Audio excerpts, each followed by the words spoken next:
Oiê! Oiê! Seja muito bem-vinda, muito bem-vindo ao desafio Minha Confeitaria Independente. E nós vamos te desafiar agora a pôr em prática tudo que a gente vai te ensinar nesses 4 dias e mostrar pra gente aí o teu resultado, hein? Nosso objetivo aqui é que você conquiste a sua independência financeira e conquiste o faturamento de R$ 5.000 por mês trabalhando com confeitaria artística. Mas, Manu, agora você me diz aí, você tem uma magiquinha, tem um segredinho, o que é que você tem pra dar esse resultado pro pessoal aí? Olha, mágica não tem, mas o que a gente tem sobra é a experiência de mais de 10 anos trabalhando nesse mercado.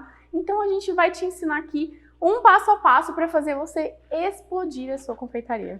E toda essa experiência de mais de 10 anos de confeitaria veio do quê? Que a gente já passou por 2 experiências de quebra, já tivemos que reerguer a empresa e atingimos o faturamento de mais de R$ 20.000 por mês com bolos e doces decorados e muito mais. E é por isso que a gente pode garantir que se você aplicar o nosso método, seguir o nosso passo a passo, você também pode conquistar esse sucesso. Eu imagino que pode parecer surreal, né, gente, esses resultados tão grandiosos assim, principalmente para quem está na batalha diária ali para conseguir um faturamento de R$ 1.000 ou R$ 2.000, mas presta atenção nisso daqui. A gente que passou por toda essa experiência aí, a gente sabe que é difícil e que dá para ter esse resultado aí, tem tudo a ver com a forma que você administra seu negócio, seu produto, e a gente vai falar de tudo isso daí aqui ainda nesse evento, no nosso desafio. Então, já que nós conseguimos atingir esses resultados aí que passaram de longe o faturamento de R$ 5.000 por mês, a gente hoje ajuda mais centenas de pessoas aí a chegar nesse resultado também. Dá uma olhadinha aqui agora nas fotos da nossa produção e de algumas das festas que a gente já fez. Você pode conferir tudo aí esse nosso resultado agora.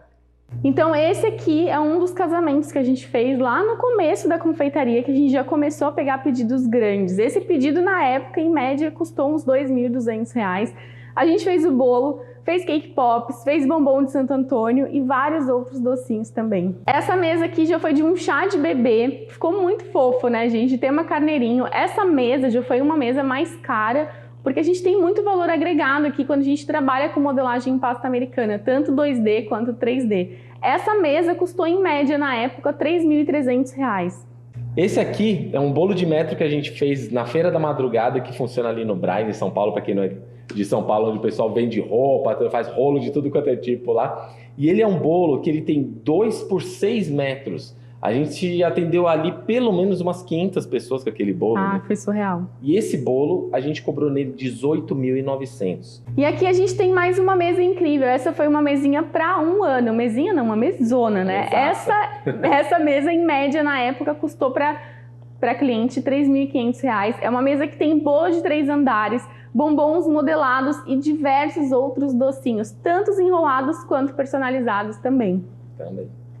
Essa mesa aqui também é incrível, tema Panda Pink, foi um projeto que a gente desenvolveu em parceria com uma decoradora que fez todo o projeto personalizado. Ela criou cada detalhe do tema só para a menina que tinha o sonho de ter uma festa do Panda Pink. E esse tipo de parceria com decoradoras, com o pessoal que faz eventos de festa e tudo mais, isso só acontece com empresas que estão se posicionando no mercado, estão aparecendo, estão mostrando, mostra Sim. profissionalismo, né?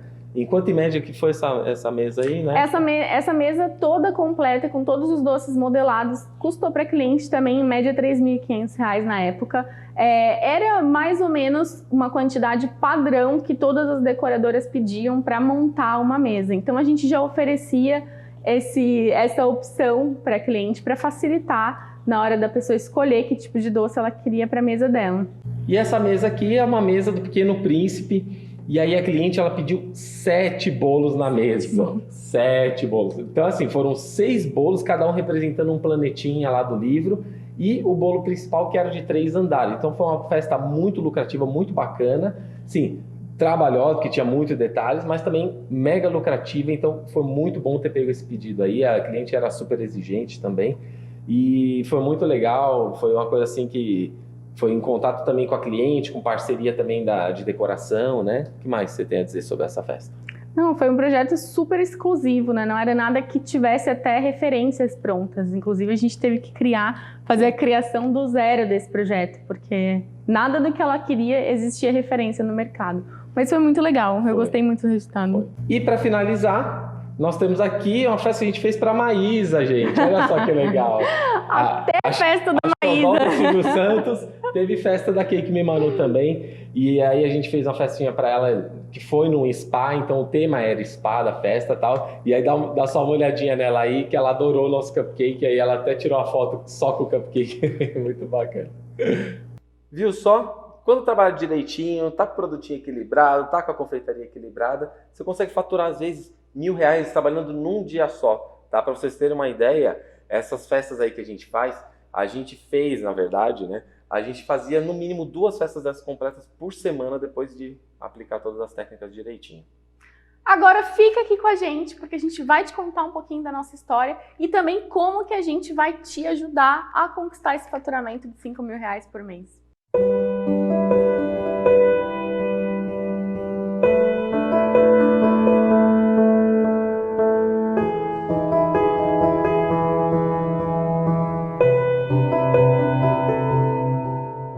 Depois de muitos anos dando muitos cursos, muitas consultorias, mentorias, eu cheguei à conclusão que a minha história é muito igual à sua que está aí do outro lado e de 90% das confeiteiras, pelo menos das que estão começando. Aquela luta, aquela batalha para a gente conseguir lotar a agenda, divulgando pra caramba nosso trabalho, mas infelizmente o começo não é fácil, né? Muito perrengue para conseguir cliente, as contas de casa começam a atrasar, e aí a gente vai ficando desesperado achando que essa vida não é pra gente, que não vai dar certo, que a gente não tem sorte, né? Eu trabalhava numa loja de shopping, numa loja de roupa. E assim como você, posso imaginar, eu também sonhava em trabalhar com algo que eu realmente amasse, eu queria viver do meu sonho, né? Eu não queria simplesmente ter um emprego ali para pagar as contas. E aí foi nessa época que eu estava trabalhando no shopping que eu tive o meu primeiro encontro com a confeitaria. Nessa época tiveram alguns booms aí de quiosques em shoppings, eu não sei se você vai lembrar disso, se é da sua época, mas apareceram várias lojas de shopping, aqueles quiosques com aqueles cupcakes super trabalhados no visual, e eu me apaixonei à primeira vista por eles. E eu lembro de chegar em casa, assim, com aquela caixinha com 2, super feliz, né? Achando que eu ia arrasar. Aquela baita apresentação. E nem ele gostava dos cupcakes. Mas eu ficava muito frustrada e eu continuava indo lá comer, porque eu não me conformava que aquilo não fosse gostoso. Parece que isso não é verdade. Esse negócio tão bonito, a caixinha tão legal. Aí você come aquele negócio empapoçado, seco. A esperança é que eu tivesse escolhido o sabor errado.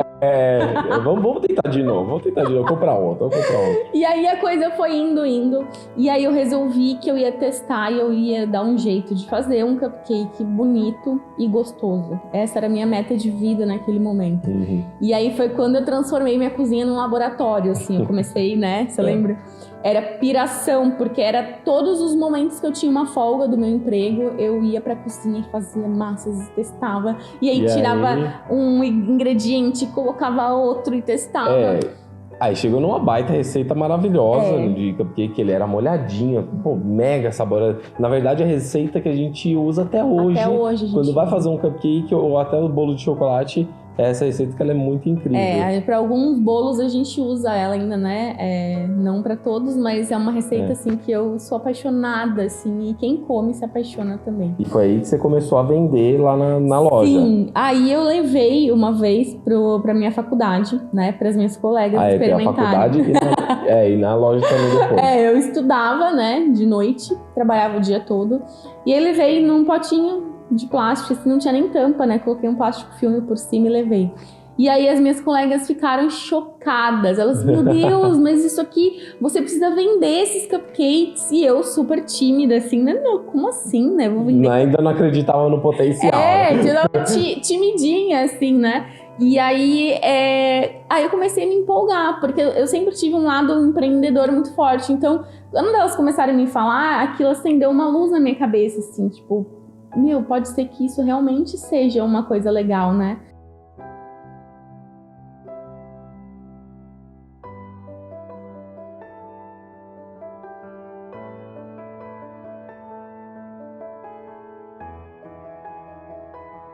E aí, nessa época que eu vi a Manu, assim, praticamente virando noites. Por quê? Porque ela trabalhava na loja, ela estudava na faculdade Sim. e estava assando cupcake também. Ela estava dormindo cerca de 4 horas por noite. Assim, ou seja, ela estava um zumbi e acabou que, assim, acabava que... Nada saía bem feito. Do mesmo jeito, as contas de casa não estavam boas. Estavam conta atrasada, a gente estava atrasando aluguel, a gente estava atrasando luz, água, aquelas contas básicas, né? E esse foi o primeiro baque, assim, porque aí a gente viu que assim, não, peraí, tem alguma coisa errada. Tá trabalhando demais e o dinheiro, cadê o dinheiro? Né? E foi aí que a gente resolveu... A gente fez conta, né? A gente fez uma conta. A gente percebeu que era possível viver da confeitaria fazendo conta. Que a gente fez essa conta, assim, a gente tem que vender tantos cupcakes que, tipo assim, não é nada impossível. Né? Então, cada pessoa que abria um sorrisão e comprava um cupcake, gostava, encomendava mais... Aquilo já ia subindo, né? Aquele calor, assim, tipo... Você fala, Deus, isso é possível! Eu tô fazendo algo bom aqui, né? Você fala, opa, tem algo de certo aqui no que eu tô fazendo. Exatamente. E na época não tinha tanto esse recurso de redes sociais igual tem hoje, né? Se fosse hoje, eu tenho certeza que eu teria conseguido um resultado muito mais rápido. Com certeza. Só com os contatinhos mais próximos ali, você já agitava e já conseguia um resultado papum. E começa a vender pro pessoal.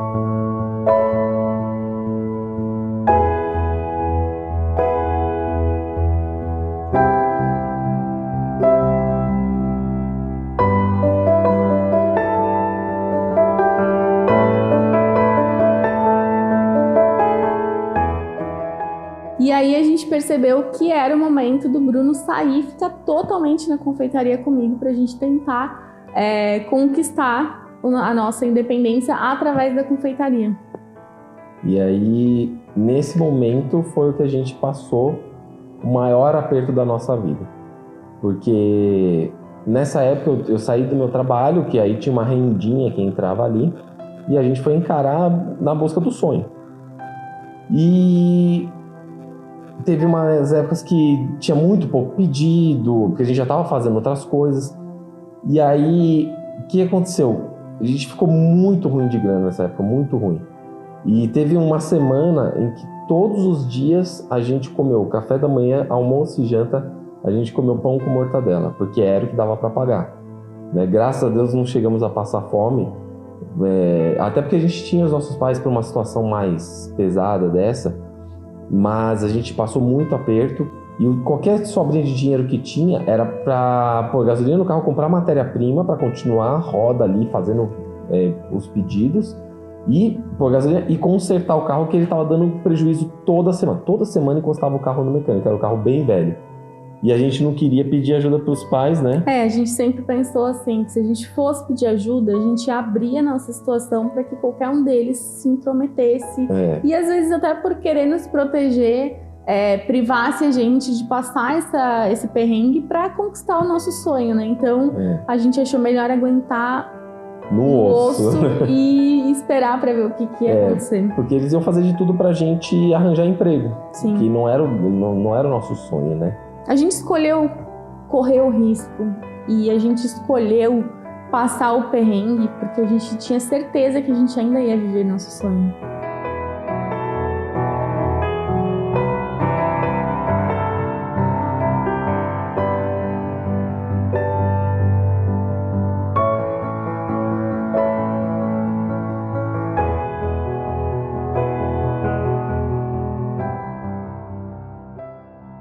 E aí, então, a gente segurou, a gente falou, vamos ver o que a gente faz. Começamos a fazer as contas certinhas, começamos a ver tudo que precisava resolver, melhorar o processo de produção. E aí a gente chegou nesse momento que ele falou assim, nossa, maravilha, a gente conseguiu. Que é o quê? A gente conseguiu pagar todas as nossas contas em dia, a gente conseguiu comprar um carro zero.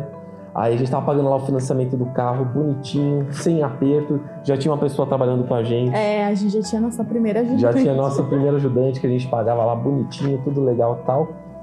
Tomamos mais um tombo. O que aconteceu? A gente colocou um sócio investidor na empresa. E o nosso maior erro foi acreditar que outra pessoa ia cuidar da nossa empresa. Aí a gente largou na mão de outra pessoa a administração da empresa. A gente terceirizou responsabilidade. Terceirizou responsabilidade. E essa pessoa levou a empresa à quebra, de novo, né? Porque a gente já estava quebrado uma vez, a gente quebrou de novo. E aí a gente entrou naquele aperto todo de novo, das dívidas de novo, e aí a gente retomou. Falou, vamos fazer o que a gente já fez, a gente já aprendeu com isso, a gente já tem essa experiência aí para mudar. E a gente retomou, né? Sim. A gente falou, agora as experiências que a gente já aprendeu de contas, de produção... Tudo que a gente fugia, assim, que a gente achava que não era nossa responsabilidade, quando essa pessoa entrou para trabalhar com a gente resolveu que a gente ia sentar e encarar todos os números de frente, todos os processos e tomar as decisões corretas para voltar para o rumo certo.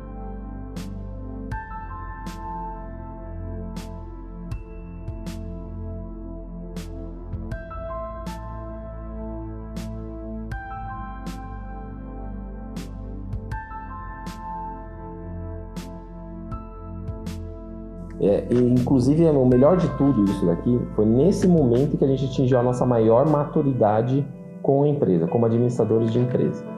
Porque esse terceiro tombo, né, que a gente tomou, esse terceiro tombo fez a gente crescer. Porque a gente fala assim, ou a gente assume tudo, a gente assume a responsabilidade, a gente põe a mão na massa em tudo, resolve, ou a gente vai sempre ficar ruim. E aí a gente conseguiu deixar nossa produção redonda, né, pagar todas as dívidas, abrir um café, a gente começou a dar cursos em turma, presenciais, fora do ateliê, no ateliê. E aí foi quando a gente percebeu que a gente era muito mais do que fazer um bolo, né? A gente podia ensinar as pessoas como viver da confeitaria, realmente. Como superar suas barreiras, superar suas crenças e conquistar os seus sonhos também. E aí a gente foi vendo isso no nosso dia a dia, através do resultado das nossas alunas, e isso deixou a gente maluco, né? E essa experiência pessoal das aulas presenciais, a gente conheceu muitas histórias, e são, olha, dá pra dizer que 95% são iguais. São. Tipo assim, com elementos diferentes, mas são iguais. Todo mundo passa pela mesma coisa, todo mundo tem um sonho, um objetivo de alcançar. E a gente percebeu uma coisa, poxa, a gente pode ajudar essas pessoas a não terem que cair tanto quanto a gente caiu, não terem que sofrer tanto quanto a gente sofreu. Tem pessoas que passaram por coisas piores do que a nossa em um prazo mais curto. E a gente falou, pô, a gente pode trazer isso para essas pessoas, a gente pode fazer essas pessoas não terem que passar tanto tempo de sofrimento quanto a gente passou. Eu lembro de estar no ateliê trabalhando à noite, sozinha, e estar decorando um bolo e estar incrivelmente apaixonada por aquele processo. E de pensar em toda essa cadeia, né, como funciona, que eu estava ali realizando um sonho de uma mãe que ficou planejando meses tirar uma foto do filho com aquele bolo. E eu era o instrumento dessa realização, né, que eu estava ali apaixonada pelo processo e eu pensei assim, olha que maluca, eu sou uma pessoa aqui sozinha, dentro do meu ateliê, olha que louca a ideia de compartilhar, de multiplicar isso para o mundo inteiro. Porque eu sozinha entrego um bolo, né? Um ou poucos bolos, contando que a gente está fazendo algo completamente personalizado, artístico, exclusivo. E aí, quando eu me dei conta, eu percebi que eu poderia multiplicar isso, eu poderia multiplicar pelo mundo inteiro. Várias pessoas poderiam estar ganhando a vida, realizando o sonho de outras pessoas. E esse processo me deixou apaixonada e me deixa até hoje, quando eu percebo.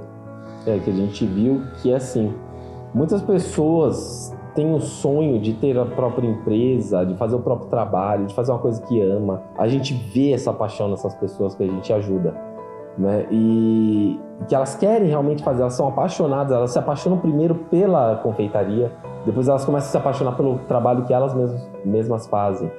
E aí a gente vê assim, a gente pode ajudar essas pessoas a darem um passo maior, mais rápido, né? Para que elas não tenham que sofrer tanto aí no caminho. E hoje a Cake Me Manu é isso, ela virou uma empresa que somos nós, né? A gente compartilha a nossa jornada para fazer a diferença na vida de centenas, milhares de pessoas, através de todos os nossos conteúdos, tanto dos gratuitos quanto dos pagos. A gente pegou o que a gente tem de melhor, né? No nosso time.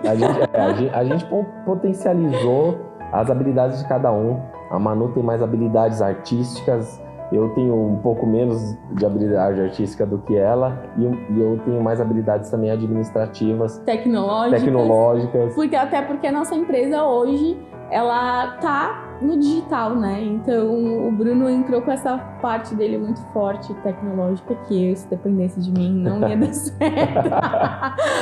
Mas a gente pegou o nosso melhor, né? Da nossa jornada, o melhor da nossa jornada, o pior também, porque infelizmente é necessário a gente trazer as experiências. É ótimo, na verdade, porque é com os tombos que você aprende, né, gente? Exatamente. Então a gente pegou, a gente reestruturou, nós nos unimos para isso.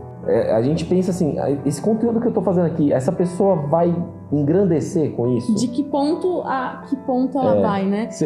A gente não pensa assim, vou ensinar um negócio para ensinar. Não, a gente pensa assim, eu quero que essa pessoa que esteja lá, que ela aprenda algo que vai evoluir ela no processo dela, sendo gratuito ou sendo pago, a gente quer ver essa pessoa crescendo. A gente fala muito de vida real, né? Quem nos acompanha na nossa rotina, ouve a gente sempre falando, gente, aqui é vida real, é vida real. A gente traz essa realidade, né? Por isso que eu falei da importância de falar a parte linda e a parte que não é tão linda. A gente coloca a nossa verdade, que a gente trouxe a nossa jornada, que foi feita de altos e baixos, como todas as jornadas que a gente pode ver, né? E hoje a gente está aqui aplaudindo as pessoas que estão aí do outro lado crescendo através do que a gente está aqui compartilhando. Eu gosto de falar multiplicando. Multiplicando, né? A Manu multiplicando é a Manu que eu quero ser, né? E é onde literalmente a gente está falando assim, que a Manu falou, a gente está aplaudindo, porque a gente está aplaudindo você que está aí, que tem um sonho, quer conquistar esse sonho e que você está fazendo de tudo para conquistar esse sonho. Então assim, a gente sabe o que você está passando e a gente espera que você consiga absorver muito da nossa história e do nosso conteúdo para que você chegue lá nesse sonho. Que você seja realizada, que você esteja mais perto da sua família, que você seja bem remunerada e viva, tenha uma vida digna, tenha qualidade de vida, né? Enfim, que você conquiste todos os seus sonhos através da confeitaria. No final, que conquiste a sua independência com a confeitaria artística. Exatamente.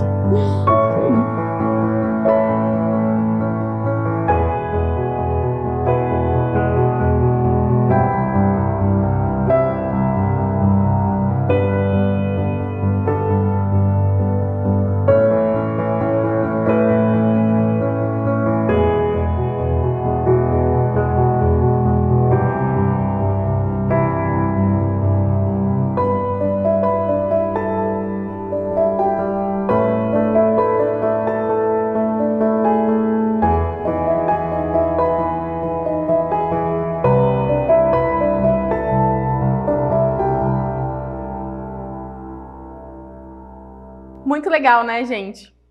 Bom, vocês podem perceber que toda a história de sucesso aí também é cheia de obstáculos e não é por isso que a gente não vai meter a cara e correr atrás, né? Isso aí, né? Gente, então agora, bora pro conteúdo, mão na massa, pôr a prática para acontecer. Oiê! Bom, agora a gente vai literalmente colocar a mão na massa e antes da gente colocar a mão na massa, eu vou mostrar aqui tudo que eu vou usar de ingredientes, certo? Eu tenho aqui a minha massa, e vale lembrar que eu vou quebrar alguns mitos que tem aí na sua cabeça, que talvez você fique um pouco, uau, mas como assim? Mas vamos lá que eu vou contar tudo, não vou esconder nada de você. A minha massa tá aqui e ela já tá cortada em 4 camadas, tá? O que eu indico? Você já deve ter ouvido falar aí muito sobre teorias de massas, né? O que no meu ponto de vista não funciona, porque a massa, o que mais importa é você conhecer a massa que você trabalha. Então, seja lá qual método for, se você testou e esse método funcionou para o que você precisa, nada pode te impedir, nenhuma regrinha boba vai te impedir de usar a sua massa, certo? Eu trabalhei por mais de 10 anos no meu ateliê, vendendo milhares de bolos e usando sempre essa receita, que é uma massa de método espumoso, né? E que, em teoria, não seria uma massa adequada para bolos de pasta americana.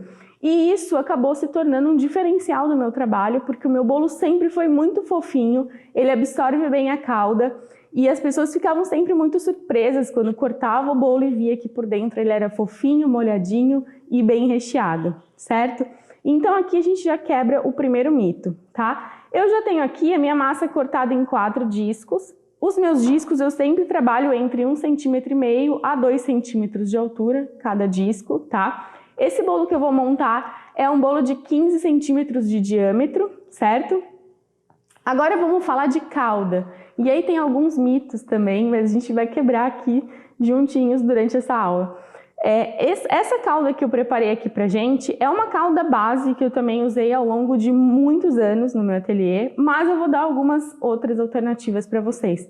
Essa é uma calda à base de água filtrada com leite condensado, tá? Ela não vai no fogo, é uma calda super resistente e que, trabalhada nas proporções corretas, ela não deixa o bolo enjoativo, tá? E para quem trabalha com público infantil, que sempre vai pender mais para paladares um pouco mais adocicados mesmo, ela funciona super bem, tá? Quem preferir vai sempre aumentar a quantidade da água em relação ao leite condensado e ela vai continuar funcionando super bem, tá?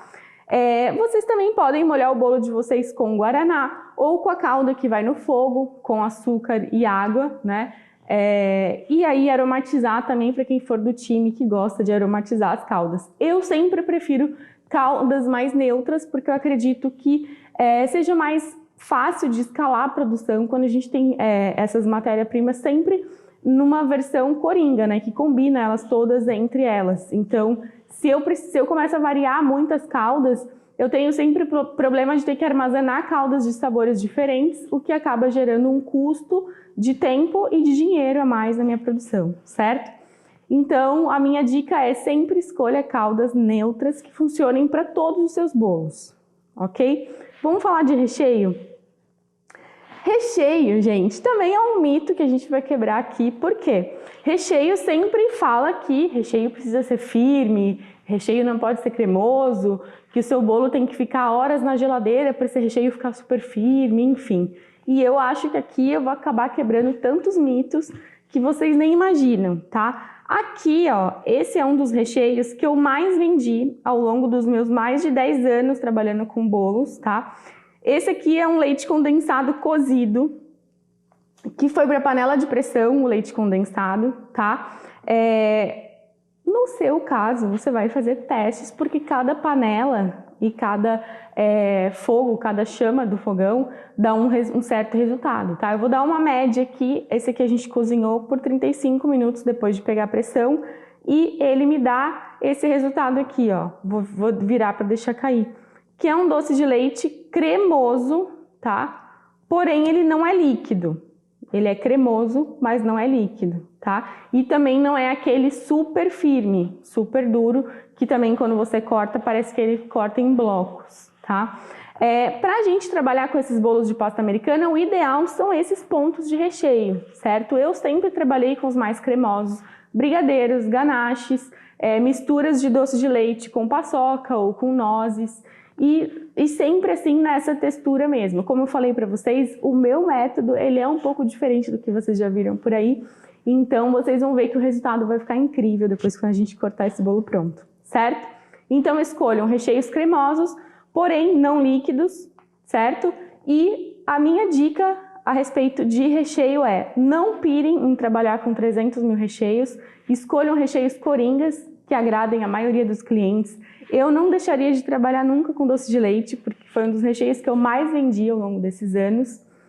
E é isso aí, meu povo. Agora vamos falar do nosso quarto item aqui para a gente montar esse bolo, que é a nossa blindagem, a nossa ganache, né? Aqui eu tenho já uma ganache no ponto correto para essa montagem do bolo, tá? A minha ganache já foi para o micro-ondas, eu já derreti o chocolate com creme de leite, certo? E ela já tá numa consistência perfeita, que é o quê? Um ponto cremoso, tá? É um ponto que a gente chama de ponto pomada. Ela é cremosa, porém, ó, ela não escorre e ela não é dura, não preciso fazer força para raspar aqui, ó. Ela é super cremosa, tá? Porém, eu consigo escolher aqui um tanto. Se eu fosse trabalhar com bico, eu consigo fazer o bico e ela vai ficar bonitinha, o pico, né? Se eu quiser fazer um pitanga ou qualquer outro trabalho.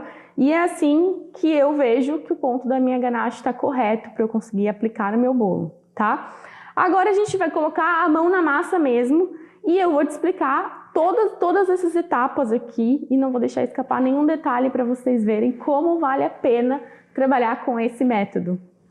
Bom, então para a gente começar aqui a montagem do nosso bolo, eu vou pegar a minha bailarina, que é esse prato giratório aqui, para quem não conhece, que facilita pra caramba aqui essa parte de montar o bolo, tá? Eu vou montar o bolo num disco de isopor, então eu vou pegar um aqui.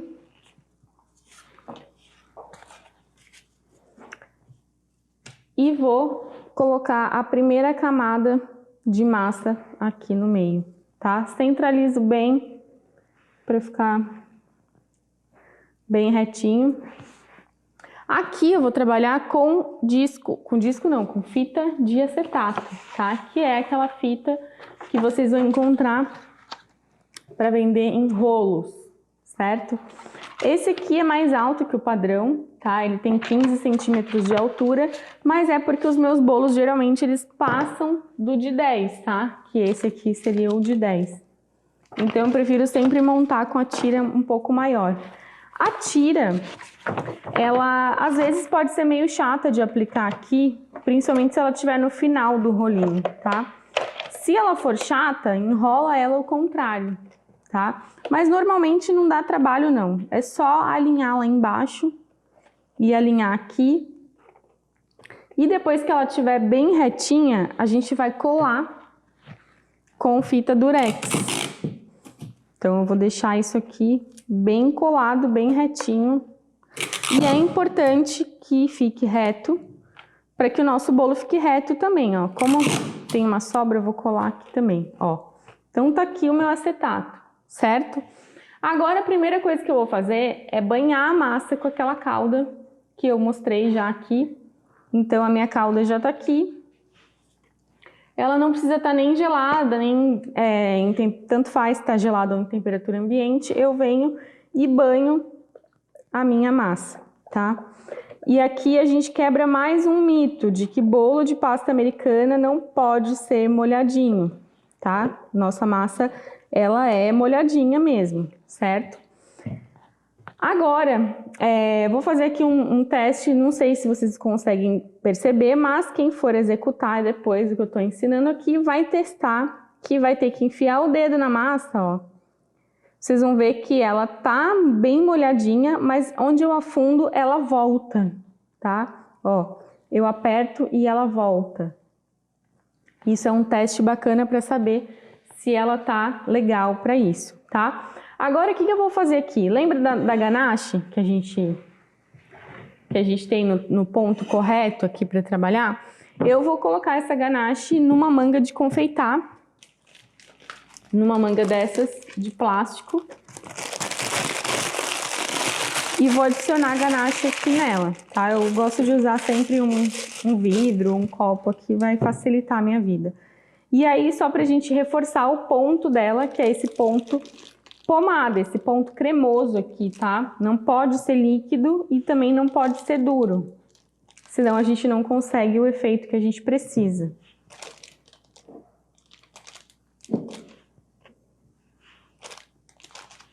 Bom, agora a gente vai pegar aqui,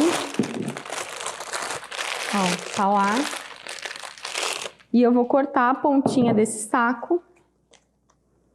Nessa parte aqui não precisa trabalhar com bico de confeitar, eu gosto só de tirar essas rebarbinhas aqui, ó, do saquinho, que já facilita bastante a nossa vida, tá? Agora eu também já vou deixar preparado o saquinho do nosso recheio, tá? Aquele doce de leite maravilhoso que eu mostrei pra vocês, que já deu vontade aqui de dar uma roubada nele. Ó, então eu vou pegar aqui a manga de confeitar, ou o saco de confeitar, né? Cada um chama de uma coisa. E aqui eu também vou aplicar esse recheio, pra gente trabalhar da forma mais limpa possível, né? Também vou cortar do mesmo jeito, a pontinha. Tirar a rebarbinha do saco. Toma cuidado com essas rebarbinhas, né? É melhor jogar até pro chão, às vezes, do que deixar em cima da bancada. Que é transparente e a gente pode acabar deixando cair dentro do bolo e não perceber, né? Então aqui eu já tenho a minha massa que já está banhada com a calda. E agora a gente vai fazer um procedimento aqui que o pessoal chama de cinta de contenção, tá?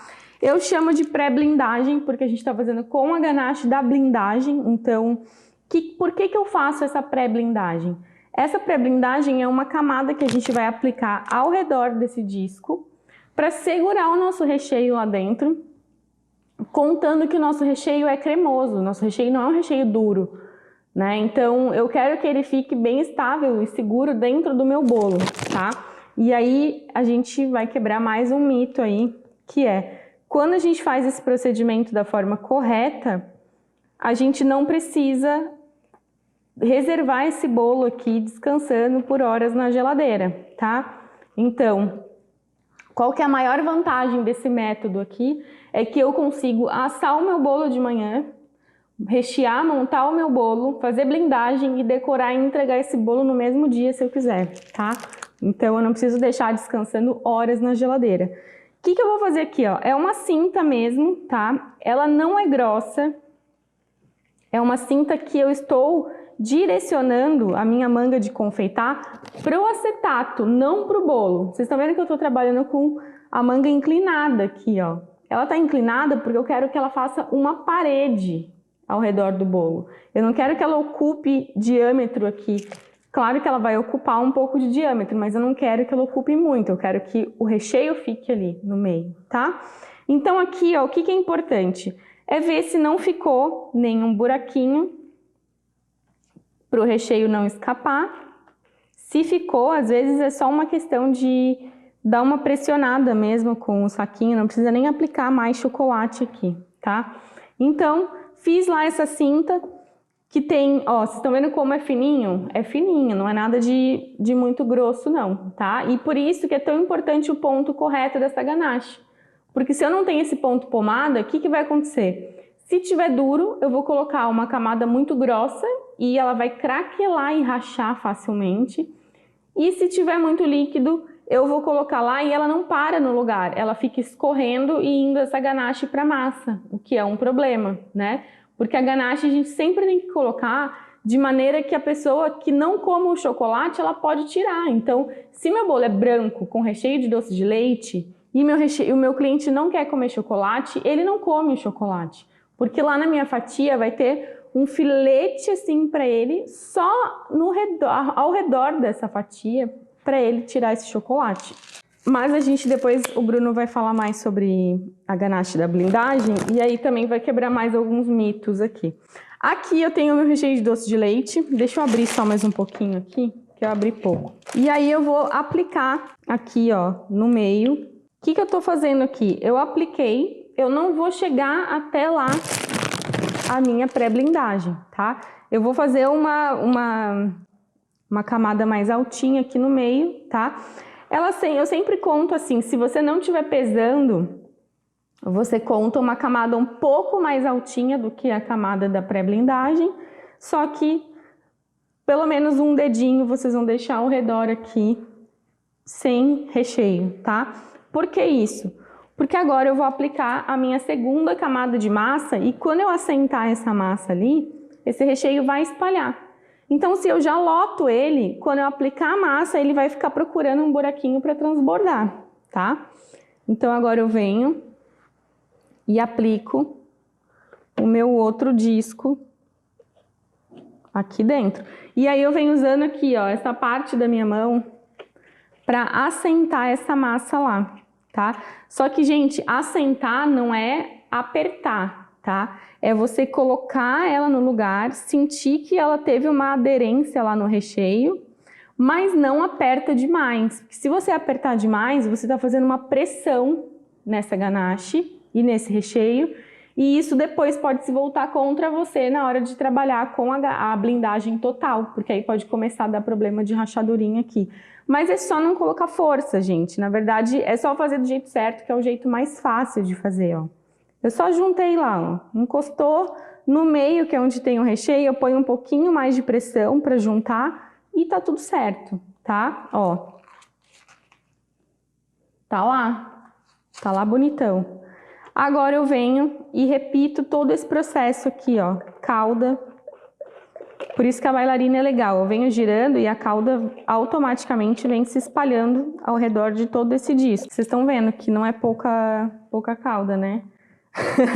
Quebrando mais um mito aí que bolo de pasta é seco, que os meus nunca foram, tá? Então aqui a gente vai repetir, ó, o processo da pré-blindagem. E aí confere se ficou algum buraquinho. Aqui não ficou, tá perfeito. Agora eu venho, aplico o meu recheio também. Pronto. Aqui eu vou colocar agora a outra massa pra gente continuar, que já a gente finaliza esse processo. Esse método de montar, ele permite que você defina a altura que você quer o seu bolo, tá?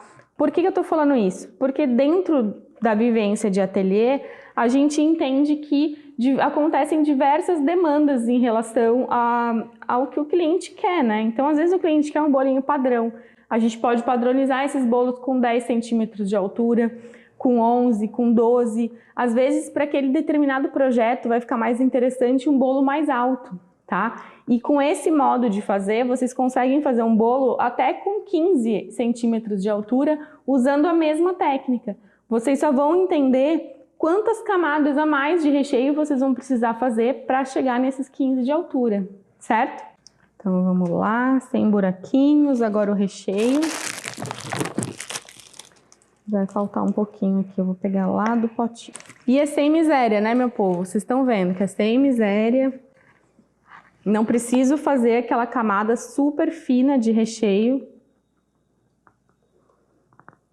que eu particularmente não gosto. Eu gosto de sentir a massa e o recheio, né? Eu acho que todas as camadas do bolo, eles têm a sua importância. Então, eu não gosto de comer um bolo que eu não sei o que é massa e o que é recheio, né? Às vezes aquele filete de massa e recheio, o recheio é tão fino, né? Mesmo que tenha várias camadas, mas ele fica completamente misturado com o bolo, né? Então, eu prefiro que ele fique bem, um pouquinho mais aqui, que ele fique bem separado uma coisa da outra, né? Bom, agora eu vou concluir a última etapa com o meu último disquinho aqui. E aí a gente vai fazer a mesma coisa. Ó, meu bolo, eu poderia subir mais aqui, tá? Poderia fazer mais camadas até chegar nos 15 centímetros que eu tenho esse acetato aqui. Mas vamos manter esse bolo assim, ó. 3 camadas de recheio, 4 camadas de massa. Esse bolo aqui, eu vou já medir para dar altura. Ele tá com 10 centímetros de altura. E aí depois, com a blindagem, ele vai ganhar um pouquinho mais, tá? Então, mas aqui eu poderia tranquilamente, do jeito que tá aqui, só continuar mais 2, 3 camadas e fazer esse bolo mais alto, tá? Não mudaria nada. Então, é isso aí, nosso bolo tá pronto, tá? Ah, pronto não. Faltou molhar a última camada dele. Aqui a última a gente molha também, gente, tá? Senão vai ficar um dos discos mais sequinhos. Pronto. Agora ele absorve bem, desce essa calda. E aí esse bolo agora, ele vai ser blindado, tá? Eu vou colocar ele na geladeira por aproximadamente uns 10, 15 minutinhos, somente para cristalizar essa blindagem aqui, essa pré-blindagem, tá? E aí essa ganache estando cristalizada, o Brunão já pode vir aqui e fazer a blindagem total dele para mostrar. Viu só como não tem segredo? Fazendo a montagem com a técnica certa, você garante um bolo super seguro e muito delicioso. E amanhã, dia 16, eu vou blindar com vocês o bolo de ganache, deixando ele, ó, bonitão, bem protegidinho. Aí a Manu vai cobrir o bolo de pasta americana, fazendo aquela quina, ó, retinha. Perfeita. Perfeita. Então, se organiza aí para não perder o dia de amanhã. Já põe na agendinha, anota tudo Já organiza Coloca um a produção, alarme para põe não alarme. perder. Não perde. Agora vê se não vai deixar a gente na mão, né? A gente Por quer favor. saber o que você achou dessa aula. Deixa um comentário ou alguma dúvida, porque a gente vai correr, né? Para responder todo mundo. Prometemos que vamos ler todos. Prometemos. E não deixa de seguir a gente nas redes sociais. A gente tá lá no Instagram, @KikiMiManu. Tem nosso canal do YouTube, tem canal no Telegram também. Nos acompanha por lá, porque por lá a gente conta todas as novidades e atualizações. E Então, a isso. gente te vê amanhã. Amanhã. Beijo.